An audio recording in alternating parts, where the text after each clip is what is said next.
You are listening to Radio Ramadan 365 podcasts.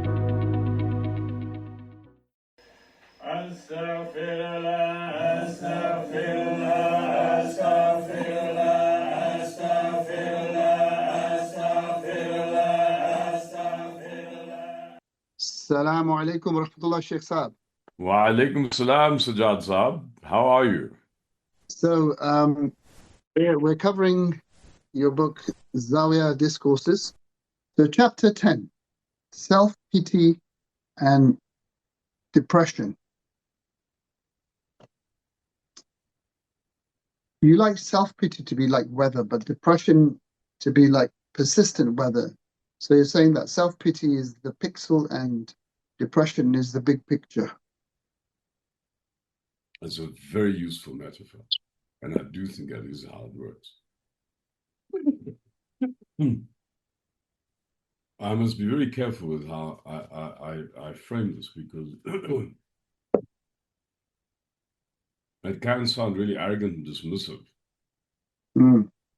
You know, given the fact that I don't have a very flattering view of self-pity in the first place.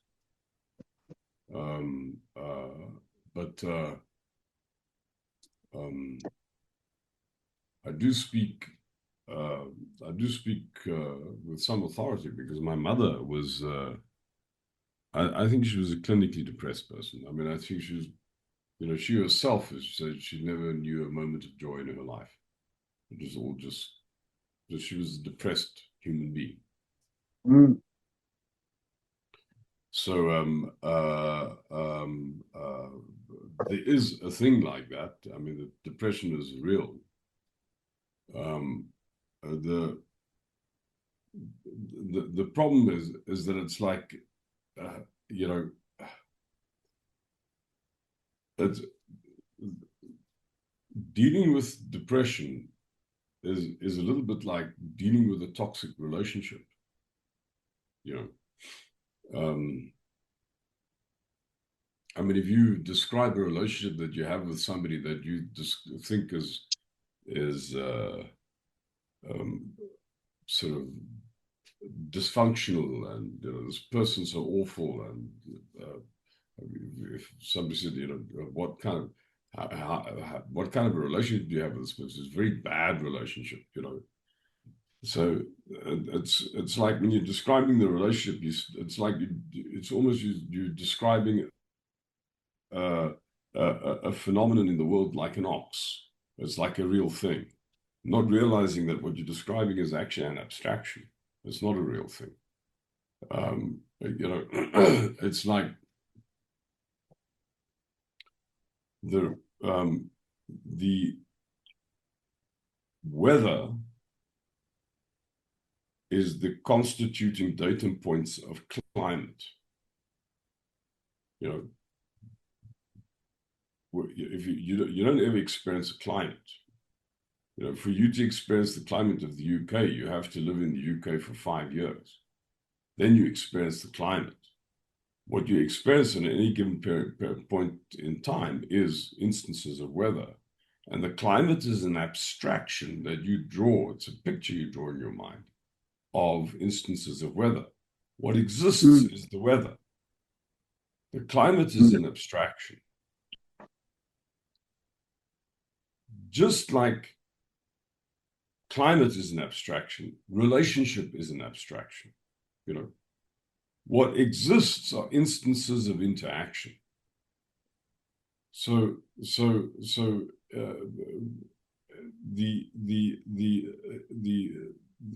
interaction is for a relationship what weather is for climate. It also says that if you consider yourself to be at the butt end of a dysfunctional relationship, it's a little bit like saying, I want to change my experience of the climate. You can't, because the climate is too big. It's an abstraction. You can't say, I want to manage the weather, which is a different thing. I'm going to wear an umbrella or put on galoshes or whatever. You can deal with weather. You can't deal with climate. So you can't fix a relationship. You can only deal with the instance of the relationship that you're in, and also deal with the last iteration you had of that relationship. You know, if somebody really sort of upset you, you can choose to work on your response in such a way that you no longer find them what they did upsetting, but find what they did entertaining and somewhat quaint, or however you choose to define it. So you can change your experience of the last interaction, and you do that frequently, then you'll change your experience of the relationship, because you'll change the constituting moments that go up to making the abstraction called the relationship.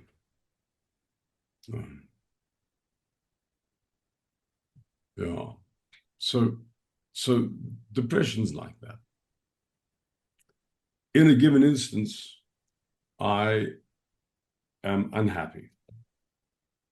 And why would I be unhappy? Because there's something, and very often if somebody is like really depressed, they can't even tell you exactly why. They just, what feels to be in their own skin is unpleasant. But if you examine that, it is because something there's a description in their consciousness somewhere that what's happened to them is somehow unfair, unjust, and therefore the cause of their unhappiness. And it might not even be something that they consciously can remember now, but it's waswas, eh? It's repeated under the surface. And so right now I'm sitting here and I'm unhappy. When you catch me in a right now, 2 hours from now, I'm still unhappy. My description of my experience is still the same unhappiness. And so if you put enough of those datum points over a period of time, you can say, well, this person is kind of pathologically unhappy, they're depressed. So the experience of depression is a cumulative thing of lots of events of unhappy experience in my own skin. Now, you can't change the big thing, just like you can't change the relationship and you can't change climate. You can only ever deal with the immediate thing. You can deal with the instance. So you can then say, okay, well, what's the instance is right now that I'm feeling it, and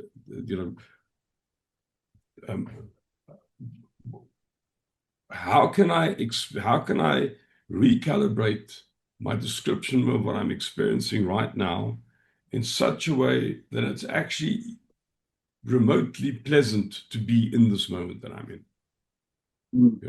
What can I find in the moment that I'm in that I can designate as rewarding, enchanting, entertaining, interesting, and I might say, but right now I find that very difficult. That might be true.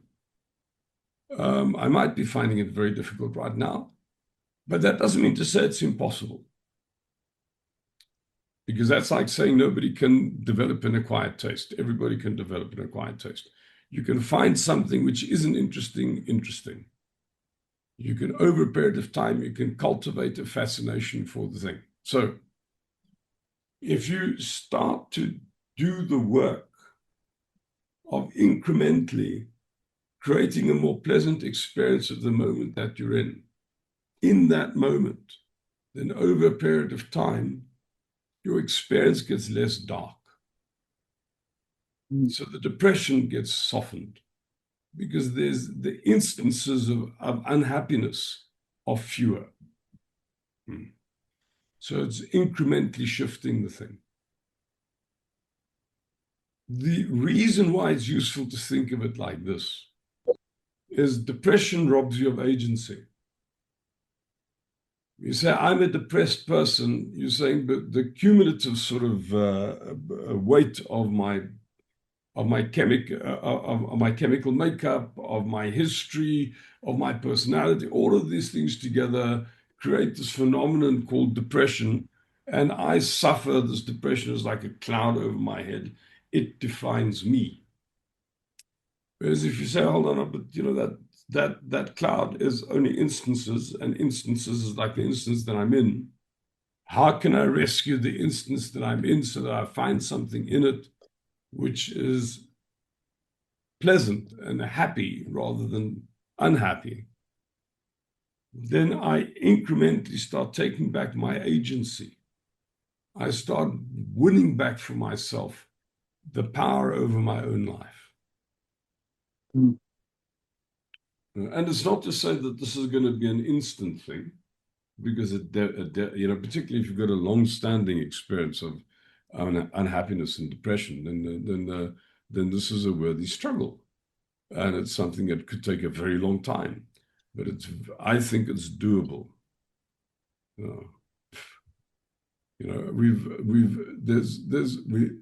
mean, just as an aside to this, we live in a highly psychologized world. I mean, there's so many epithets, so many things that people can be called that are of psychological nature.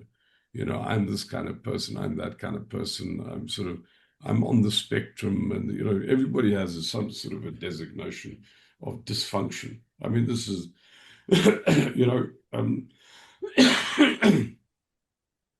this is a highly suspect language, because what it does is it robs people of agency. Right. It basically ascribes to a condition which is outside of your volition. It ascribes your experience to a condition which is outside of your volition. This is about the deliberate pursuit of cultivating mass victimhood. I see in it something of the diabolical. I mean, this agency has to mean that you're not a label. I'm a depressed this, or I'm a this or that. You're a person in a moment, and in the moment you have all the autonomy to actually decide on the quality of what you're experiencing. Whether you recognize it or not, that is still there. There's so much of it, yourself. Everywhere you go, people are labeling themselves. Before 10, 15, 20 years ago, those labels weren't there. They weren't there, no, absolutely.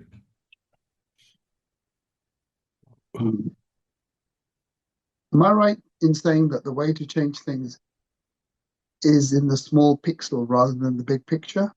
Yes, that's exactly right. That's exactly what I'm suggesting. You cannot intervene in the big picture. You can,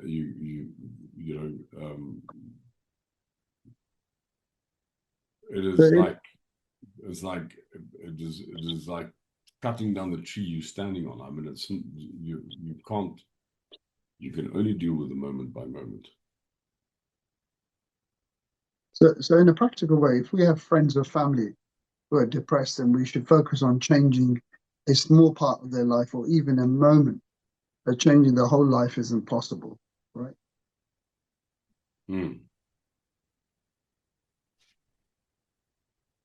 So, I mean, you recognize that we've shifted frame here. I mean, so I, as a self, my own self, I know that when I get depressed, I've somehow been I've been majorly complicit in that experience. And that I can do things myself to create the condition where I feel less and less depressed, because I start winning the treasure, start finding the bits of light as things become, as time goes on. So in other words, this thing is aimed at the self, myself, yourself. It becomes problematic when it's dealing with a third person. So when I look at you and I see, in my estimation, you are depressed, and I then try and kind of say, well, isn't this a nice cup of tea? I mean, there's something charmingly clumsy about that, which could get you, a cake fork in the eye or something. I mean, it's one to be careful not to use this as sort of some way of cheap sort of psychological counseling, because that's what you can do to somebody or with somebody is not try and tell them that actually the thing that's in front of them isn't as bad as they think it is. Sort of think positively. I think you can do is that, understand, it's the point we made previously, there's nothing that exists for you outside of your description of it. So that doesn't feel like you have any volition over your experience of this thing at all. Understand you are doing things. You are complicit in your experience at some level. In other words, to create the curiosity about doing the work themselves rather than trying to do the work for the person. Mm.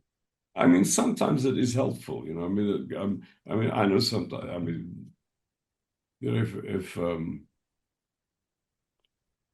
I feel a bit sorry for myself for something's gone, something distressing has happened in the business or whatever. And, it does help me sometimes that my wife basically tells me, look, get over yourself. This is, stop making such a big fuss out of this. And that is helpful sometimes, but that's not, that's how can I put it? That's a short-term little kind of symptomatic pull. It doesn't actually deal with the issue. What cultivates the autonomy is to, over a period of time, for the person to realize that actually how they describe what's happening to them on an ongoing basis is the problem. And then they actually have the autonomy to be able to change that description. It's not easy, particularly if it's a long-standing habit. It's like, but it might take a hell of a long time. But it is possible. Mm. Would it be right in saying that don't try to fix your life because it won't be possible, but fix a moment instead, moment by moment, which is the notion you've been badly done. Mm. Yeah, and I think that's true for anything. It's like, anybody who struggles with smoking or anybody who struggles with any habit, destructive habit, will be able to say to you that it is, you don't,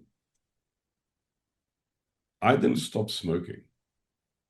I did stop, technically I stopped smoking at some point in my life, but how did that happen? Well, I just learned the habit of delaying the next cigarette. So if you're stopping smoking, this is like a death sentence.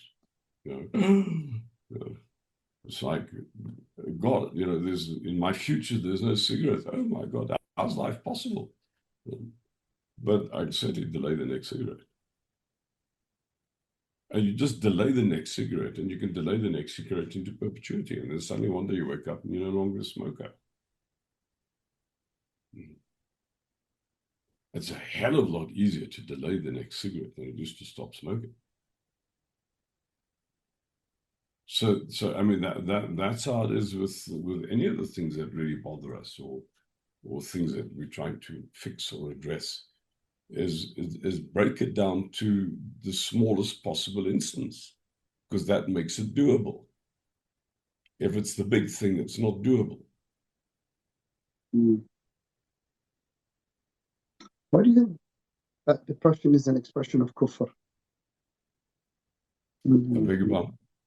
Why do you think that depression is an expression of kufr?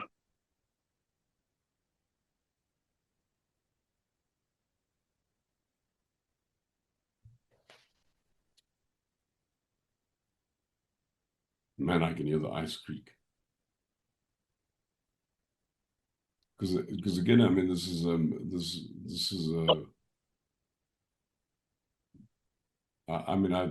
I've been through periods of my life myself where I was consistently unhappy enough for me to be able to say, I think I'm depressed.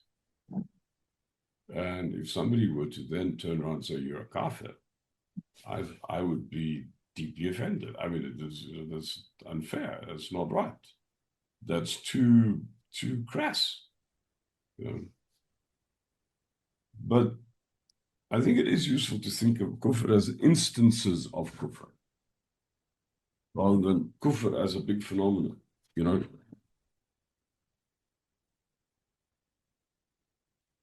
If you have anxiety that you will not pay the rent this month because you've lost your job, you might be a believing Muslim. That anxiety is an instance of kufr. That doesn't make you kafir. Because what is kufr? It's saying, for a moment, I've sort of lost the conviction that there's a benign Rabb in charge of my life, and that my life works by an ingenuity that's bigger than me, and that I can therefore relax, because there's a genius who's the boss here, and he's looking after me. So if I for some reason lose sight of that conviction, then I'm no longer believing. And in that sense, in that instance, that's an instance of kufr.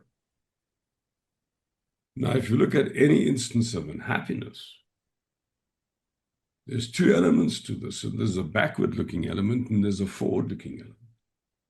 The backward-looking element is saying my life is so bad, so awful. Look at these terrible things that have happened to me. Doesn't Allah define kufr as ingratitude? Isn't that one of the, so if I'm looking at the back, discontented enough with my lot to the point that I'm permanently unhappy about it, depressed about it, surely this is not gratitude. This is ingratitude. And in that sense, justifiably, you can say, well, that's an instance of kufr.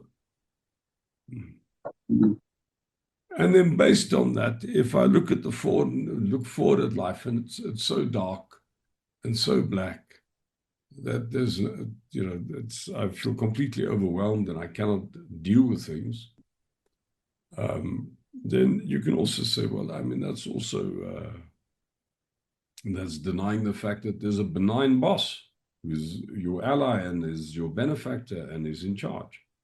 You can also say that's an instance of kufr. But these are instances of kufr. This does not make a person kafir.